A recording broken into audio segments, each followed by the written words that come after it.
Good morning. Good morning. Welcome to Daily Dose. It's Tuesday, October 18th, right? 19th. 19th? Yep. Oh my gosh. It's the 19th of October. Wow. All right. Hope you had a great weekend. In case you notice us drifting this way, let me just be clear. We've moved the computer monitor to my left, your right, which means that's how we would see ourselves. And, you know, after a year and a half on Zoom, everybody's gotten super comfortable watching themselves communicating. So just that's what's happening. There's not a scary intruder over on the other side of the screen.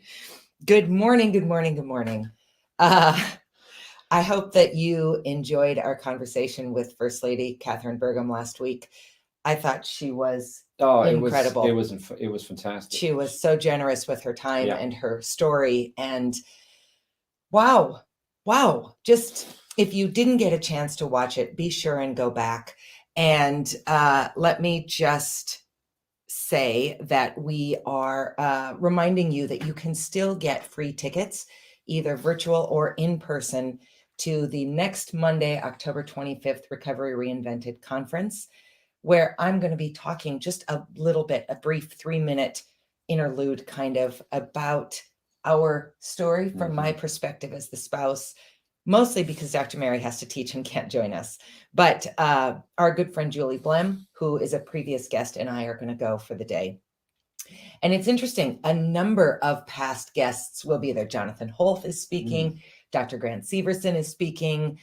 Shannon Royce Jones is doing one of these 3-minute segments. So it will sort of be like a Daily Dose reunion. So I'm really sorry that you're missing it, because you've not met many of those people in person, which is interesting. Shame in this. So today we are talking about what might cause addiction. What might be the cause of why, for instance, I can drink, have a glass or maybe 2 of wine, and then go for weeks and have nothing. And Maz couldn't. We don't know if Maz could again, but certainly by the end of Maz's addiction period, active addiction, there was no stopping. Yeah. So what's a possible cause for that?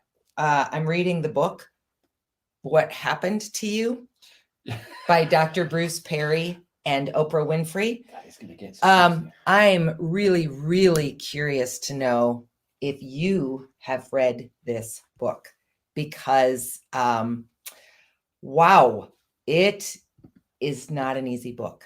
Not an easy book at all. In fact, I am only, you can see, about 1/4 of the way through, because it calls into question sort of everything you've done as a parent, as a spouse, as a child, as a colleague and a friend and a human being. And it asks, I'll just speak for myself.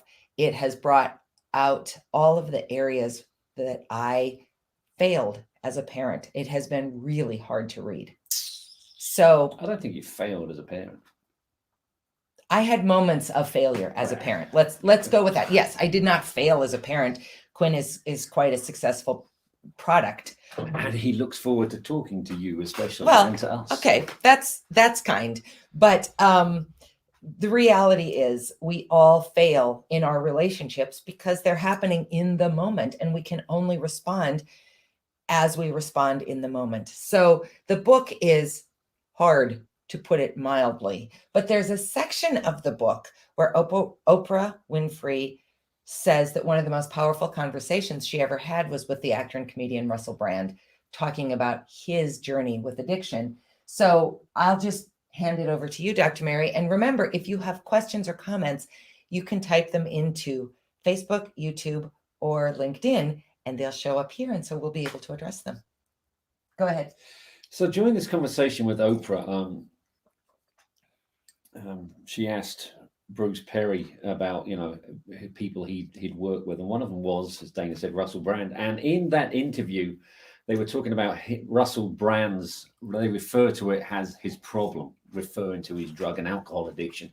And he said something quite profound, actually. He said, reality was actually his problem, and drugs and alcohol were his solution. Mm-hmm. Now, Bruce Perry went on to talk about a guy called Zari Zukav. I think that's how you pronounce his name. He was a spiritual teacher. And he said that when you find an addiction, don't be ashamed of your addiction. He said, be grateful. If you heal an addiction, you're doing some of the greatest spiritual work on the earth. I want to go back for a section second. I want to go back for a second because you said you started something that I think is actually really worth digging into. Russell Brand said reality was his problem. So he grew up very poor with a single mom in a lot of stress and anxiety. And when you have a lot of stress and anxiety in your life, and I don't think anybody in the book is saying, here's the definitive answer to what causes addiction. This is just one theory, one path. But when you grow up with a lot of stress, a lot of instability, a lot of anger, a lot of the negative emotions that everybody has from time to time, and some people have regularly, then your reality is chaotic. And it is not a place to go to find solace. And so Russell Brand says, I miss drugs and alcohol because that's where I found peace.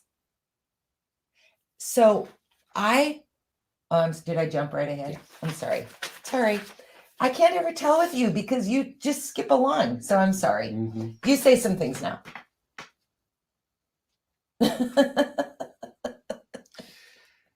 So Bruce Perry went on to talk about the fact that all of this Russell Brand's was typical of the fact that most people take drugs and alcohol to deal with what he calls he refers to it as a dysregulation. It's not his term.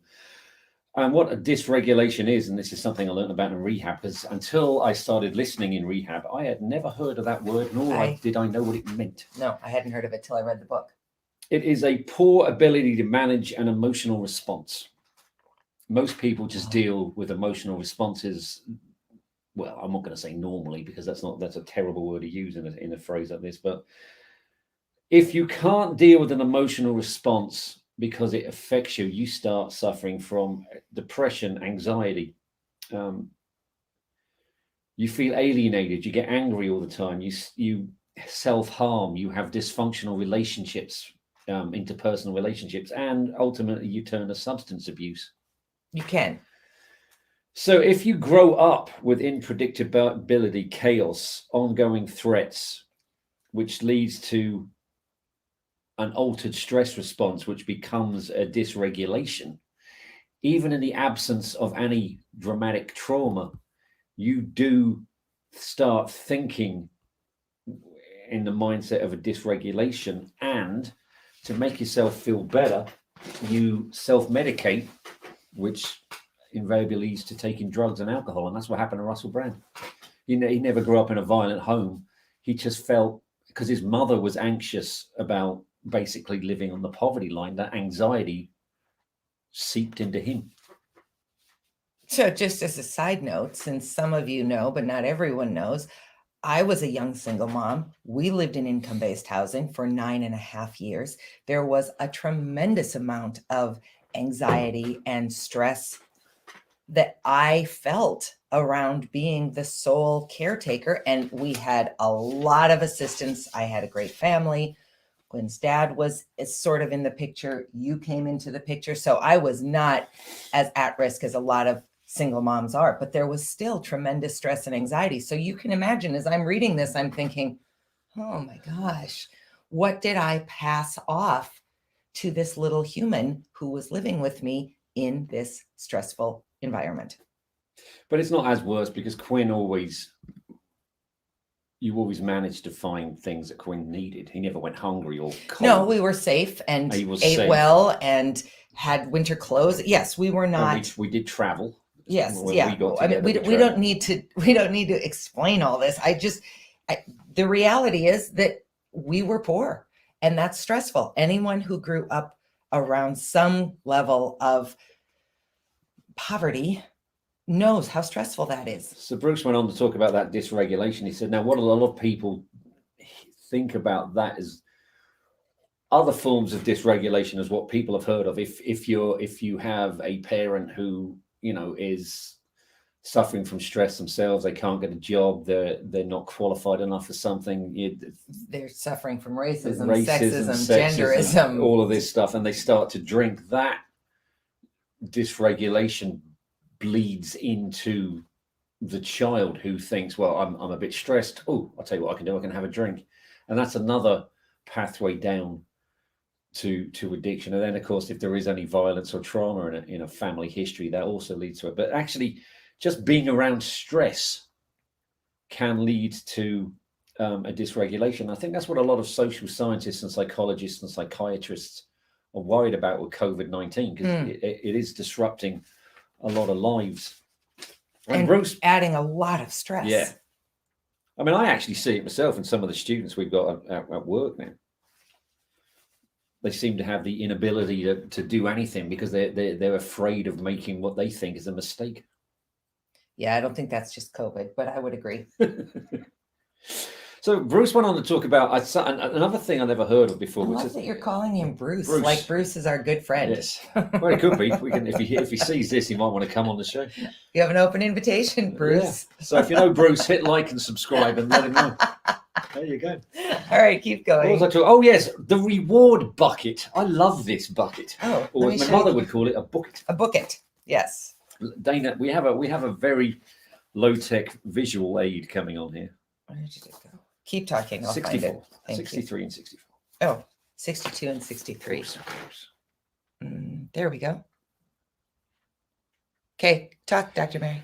So everyone has one of these. We don't realize we have them, but we fill them with various sources of rewards. If you do something what you consider to be noble or how to pass your time, like you give to charity, or you volunteer in a soup kitchen, or you go and you buy back to school rucksacks for children in need. Backpacks.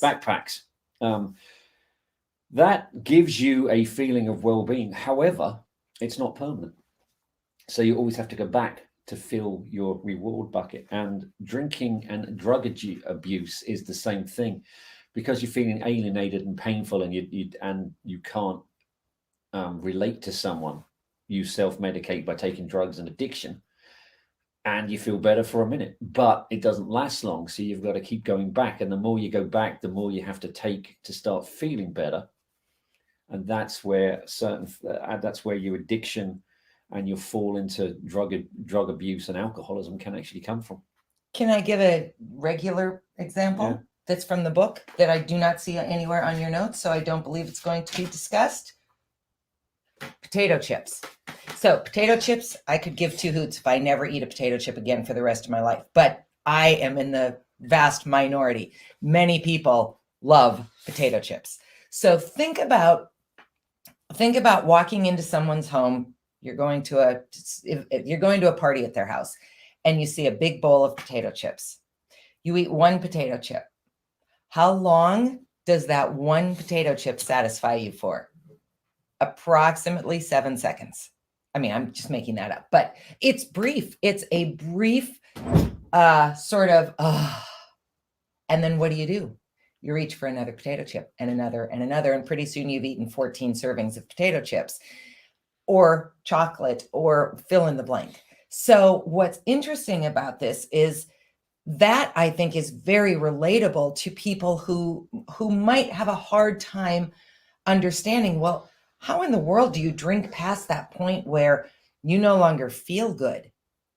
Yeah, for the same reason. Have you ever eaten so many potato chips, or in my case, the Special K bar, have you eaten so many Special K bars that you stand up and think, oh my gosh, I'm going to be sick? Yeah. How in the world does that happen? Because it's a pleasure center thing, and it's a constant need to refill that. So my next bullet point I wanted to bring up starts with the phrase well-regulated people, which I was going to point at you about, but clearly I can't. Your story about your Special K bars. No, that's true. Well-regulated people can pull back from using anything that makes them feel pleasurable. Like some people can drink and then stop, and they're not addicted to it, because their drive to use that again is not as powerful. They can actually find the joy in it. And that's why some people use alcohol and they can regulate it for a pleasure feeling, and it never becomes an addiction. So it's that Bruce Perry thinks it's that extra step that turns someone into an addict. It's the dysregulation of filling up your reward bucket that does lead to addiction. Which is, it's a way of explaining it that I've never heard before, and it's actually quite interesting. And it does all come back to dysregulation. Always, you find all of us have a pull to regulate our lives, and if we can't do it correctly, that's where an addiction can come from. Yeah. So I think sorry, one last thing. Okay. He says in his book, and this is one of the things that is great about how I've been dealing with my addiction. He said the best way to do it is to talk to people about it, to have people to talk to. If you can talk to people about it and they can give you advice, you don't feel so alienated. And so you don't feel so alone. And that is one of the greatest things about going to for me anyway, going to an AA meeting. Well, and that's the ultimate cure, according to this section of the book, is being in relationship to people. That is the reward bucket filler that matters most. So if you are isolated and feeling insecure and alone, you will turn to other things. But if you have healthy relationships, you can often overcome these other problems simply because you've got people, and that is what fills your bucket. Yeah. So join us on Thursday. We have a new to us guest, Eric Allen, who's coming on. I'm going to go on record and say Eric has the most impressive beard of anyone we've spoken to. Oh. It rivals any Civil War beard picture you have ever seen. Oh, Eric, if you're watching this before Thursday, I'm going to apologize to you in advance because I'm probably going to be staring at your chin. It's an intense, impressive beard, but I think his story will be more important. So we'll see you on Thursday. Have a great day, and pick up What Happened to You and plan to read it slowly because it's well worth reading, even though it's hard. We'll talk to you soon. See you Thursday. Bye.